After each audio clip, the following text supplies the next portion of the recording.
While it's true that the coronavirus has negatively affected companies' ability to pay dividends, we believe the second quarter was probably the low point. And even during the second quarter, global companies managed to pay approximately $380 billion worth of dividends. And we're starting to see a rebound now. For instance, in August, in the S&P 500 companies, 13 companies raised their dividends, while only 2 cut their dividends.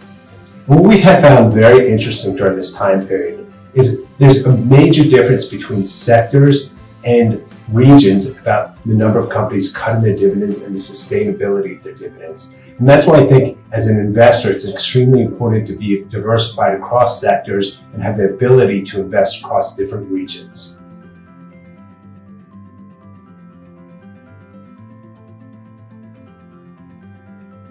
We use various screens to alert us when companies are going to pay a regular or special dividend. We look at thousands of dividend announcements throughout the year to help us decipher which companies make sense to buy. A good example of a special dividend was NortonLifeLock, formerly known as Symantec. In August of 2019, Broadcom announced that they were buying the Symantec enterprise business for $10.7 billion. At that point, Symantec announced they would pay a special dividend with the proceeds once the deal closed. The deal closed in November of 2019, and in January of 2020, NortonLifeLock then paid that dividend of $12 a share.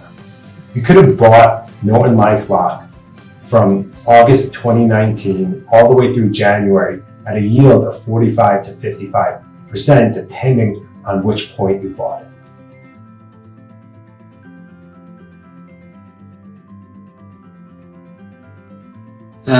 No, we don't just invest in, high yield companies.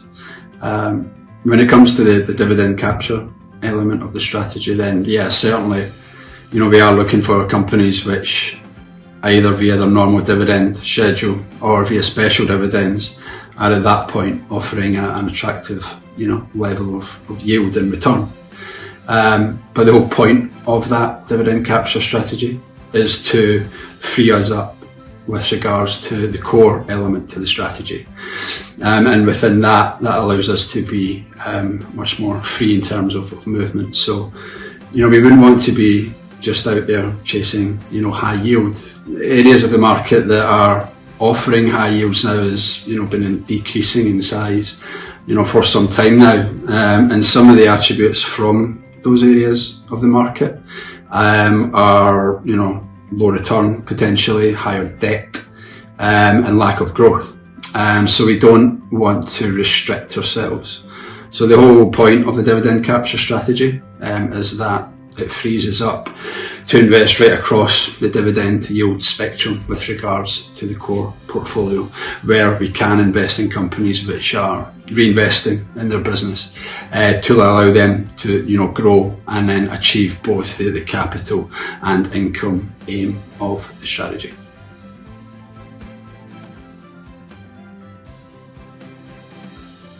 Because of aging demographics, investors are looking for sustainable yield. Historically, those investors will look to bonds for income. But today, because interest rates are at historic lows, that has become much more difficult. In fact, there's $15 trillion worth of bonds that have negative yields. In addition, a recent survey by Fed officials found that those officials expect interest rates to remain at zero or near zero out till at least 2023. So investors are starting to pivot and look to equities for sustainable yield. In fact, what we've seen is the gap between the S&P 500, the dividend yield on the S&P 500, and 10-year bonds is at a historic high. And we believe that's only going to get greater as earnings recover, dividends grow, and yields remain close or near to zero.